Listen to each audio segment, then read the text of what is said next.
नमस्कार दोस्तों, मेरा नाम गुमनाम प्राण। जैसा कि आप लोग जानते हैं, मैं कहानियाँ लिखता हूँ।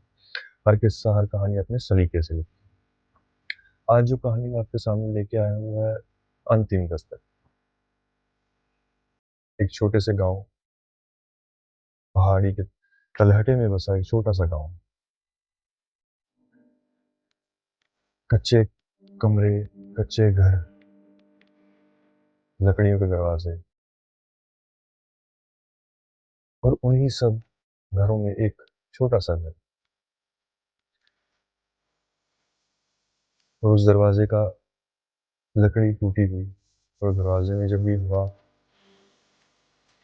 तेजी से निकलती है तो ऐसा लगता है कि कोई रूह कर रहा है, बेचैन, उदास उसी घर में रहता है एक 14 साल का लड़का जिसका नाम गुमनाम है।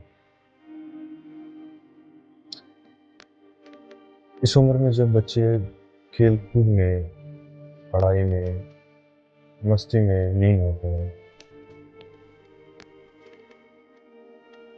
वो प्यार कर रहे हैं,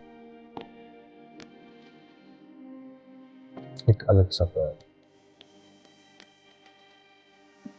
शून्य का प्यार, खाली। जहाँ उसकी उम्र के बच्चे खेला करते थे, वो अपनी छत पे बैठकर सामने वाले घने जंगल को देखा। वो जंगल को कुछ इस तरह से देखता था कि जैसे कोई चीज उसे देख रही है और वो उसे देख रहा है। उस गांव के पुराने मुखिया, बड़े लोग, जन सब ये कहते थे कि इस गांव के पार कुछ, इस जो जंगल है वो उसकी बाउंड्री है, रेखा है, उसके पार कुछ नहीं है।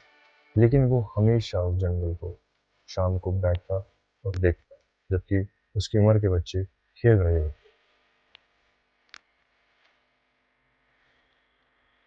एक रात तेज हवा चल रही थी, हल्की हल्की बिजली भी कड़क रही।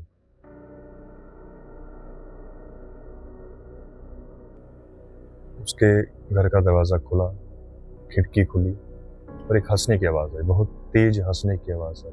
वो हंसी कुछ आम हंसी नहीं थी, वो एक इंसान की हंसी नहीं थी, कुछ अलग।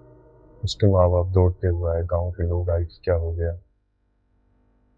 सब सही, कुछ अलग नहीं।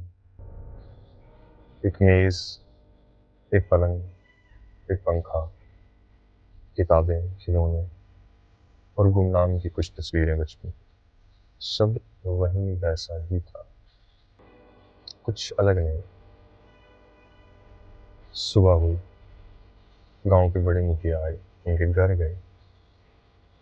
सबसे अजीब चीज ये देखने को मिली कि उनके घर पे, उस कमरे में खासकर, वो कमरा ऐसा था कि वहाँ पे धूल का एक कण भी नहीं। वैसे बहुत सालों से वो कमरा कभी इस्तेमाल में ही नहीं हुआ, और ना ही वहाँ पे गुमनाम की तस्वीरें, ना किताबें, बाकी सब वही में सही।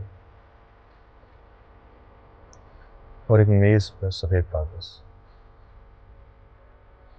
जो गुमनाम छोड़ के गया। उस पर कुछ लिखा नहीं था, बस एक काला धब्बा उस कागज के बीचों बीच, black spot, perfect black spot जिसे कह सकते हैं। उनके माँ बाप ने सबने मिलकर शिकायत की, और उस शिकायत करने के बाद जो तब्दीश हुई उसमें ये पाया गया कि 50 साल पहले वो जमीन जहाँ पे वो लोग रहा करते हैं, भूस्खलन के बाद वो सारी तहस नहस हो चुकी, धस चुकी है वो। और गुमनाम का कोई भी कागज उसके बारे में कुछ नहीं, और ना ही उस गांव के बारे में।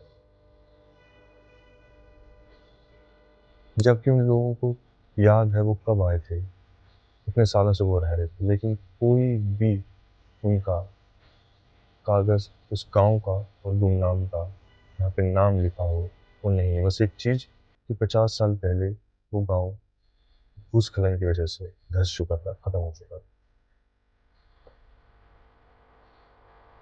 बड़ी हैरानी की चीज़ है। आज भी जब उस गाँव के बच्चे खेलते हैं, तो कोई ऐसा बच्चा जो बहुत जल्दी परिपक्व हो जाता है या होने लगता है